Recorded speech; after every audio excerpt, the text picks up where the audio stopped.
President, our final show of the evening, played for 8 months at the St. James Theatre during the 1963 season. It was the last Broadway musical that Irving Berlin ever wrote. His Broadway career had started in 1910, 53 years earlier, and he was still writing.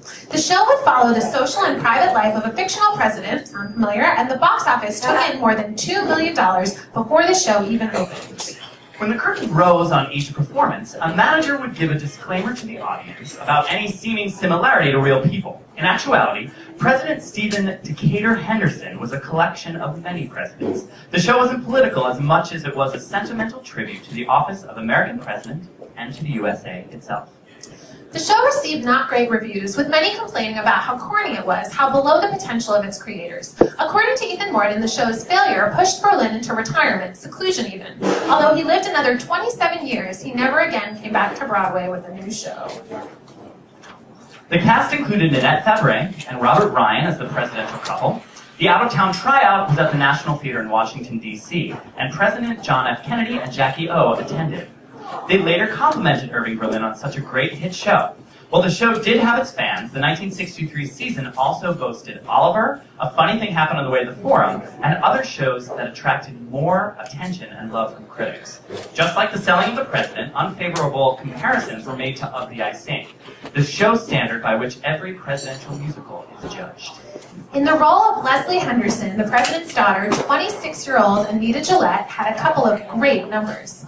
The New York World Telegram wrote, Anita Gillette is a charmer, and her first act song gives the bubbling Miss Gillette a fine opportunity to release her special kind of effervescence.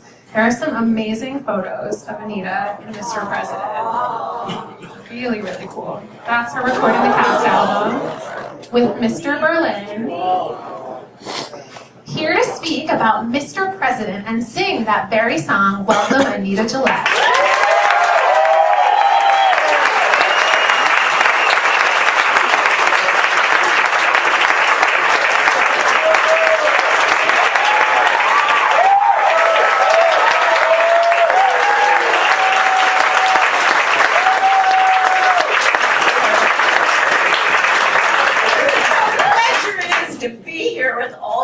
Young nerds. Thank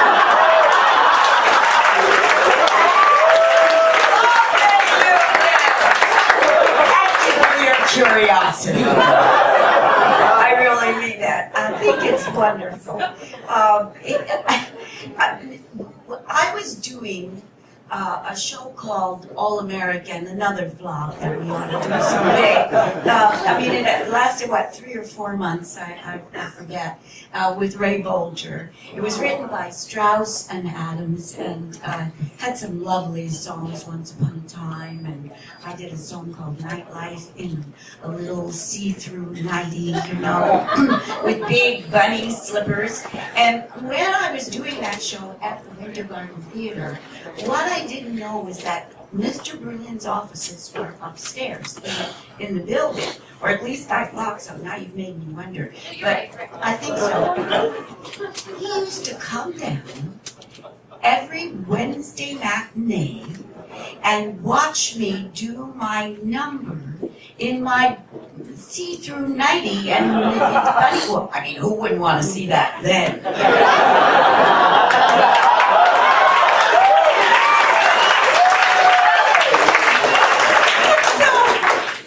Mr. Berlin had been convinced to start writing again because he really had been very depressed. And he actually retired.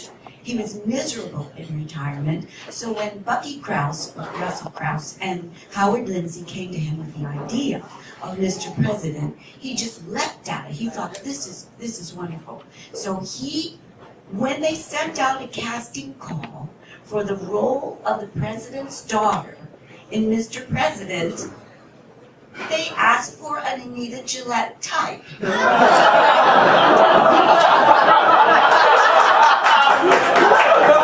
so my agent called and said, what about Anita Gillette? They said, fine, when can she come and audition? So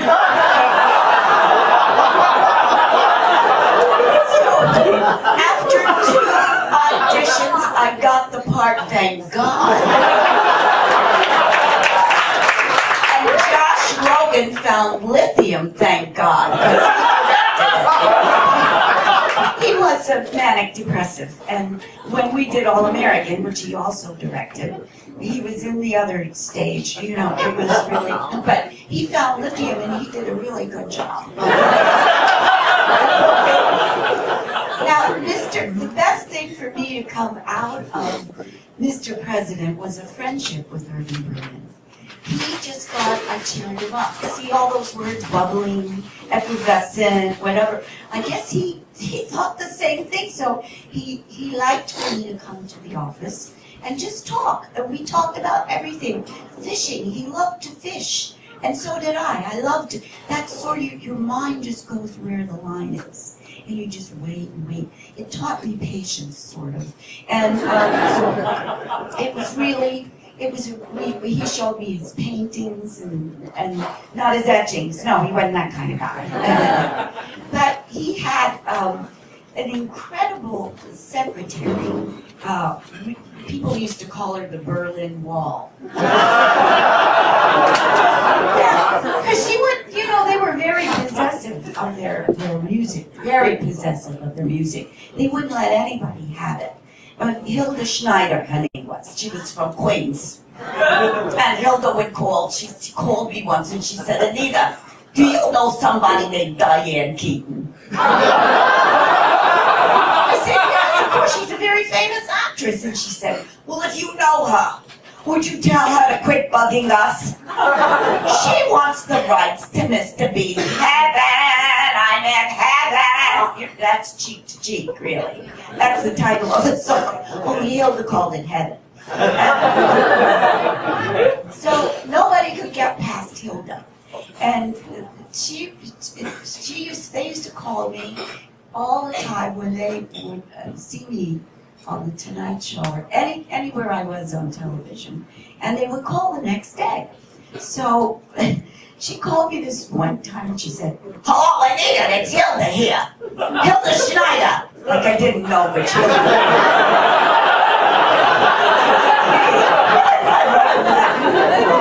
So I said, oh yeah, you can't see because that's in the way.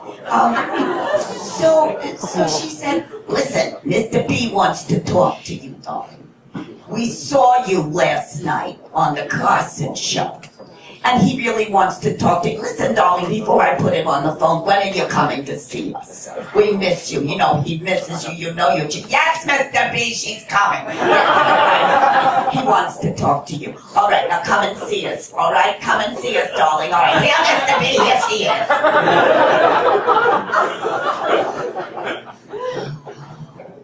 Anita, this is Irving. I saw you last night on the Tepper show. Anita, you sang Julie Stein.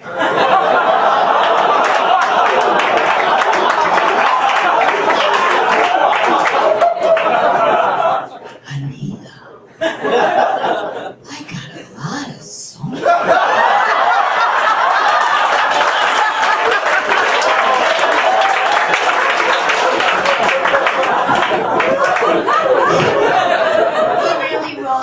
Wonderful songs, and I just have one more story about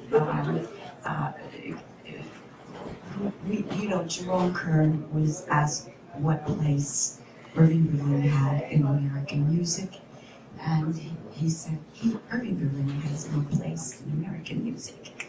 He is American music.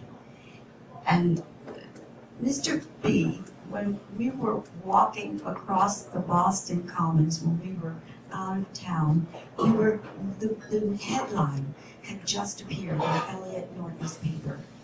It was the day after the opening, and it said, "Breathe deep amongst the corn."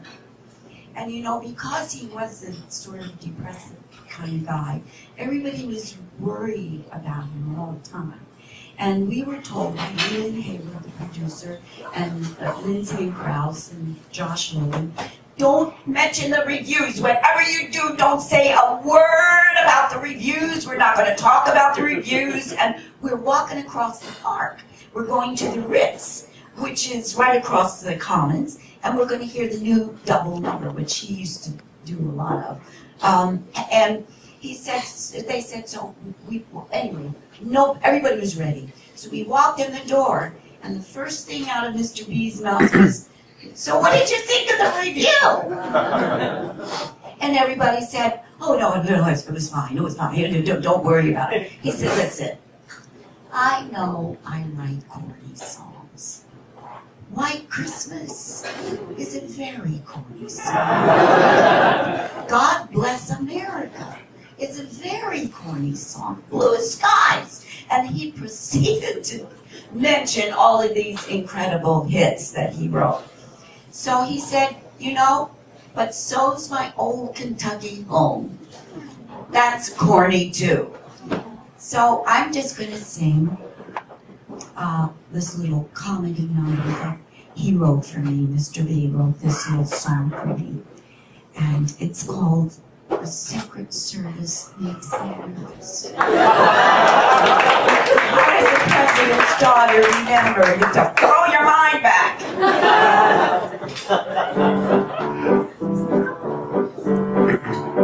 The Secret Service makes me nervous. When I am dating, they are waiting to observe us. When I get ready to hold steady for a kiss-till plan, the Secret Service makes me nervous, and I can't. They're always spying, no denying. They're always peeping, gumshoe creeping, private eyeing. When I'm beginning to give in like a maiden, and the Secret Service makes me nervous, and I can't. I've been exposed beyond control, just like a goldfish in a bowl. The president's daughter must drink water, no drink of scotch, might do what she hadn't ordered. I get so excited that I start to pan. The Secret Service makes me nervous when my lamps are lit, and I say, this is it. The Secret Service makes me nervous, and I can't. The Secret Service makes me nervous. The White House dicks get all their kicks when they observe us. Just as I wind up, make my mind up not to say I won't. The Secret Service makes me nervous, and I don't. When things look rosy, they get nosy. They'll say there's Tootsie playing footsie, very cozy.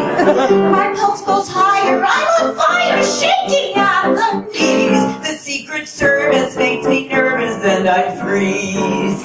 Whatever I may do or say will be reported the next day. When I'm reported, it's distorted. They don't see clearly when I'm merely being courted. When I'm just necking, simply pecking with a cat.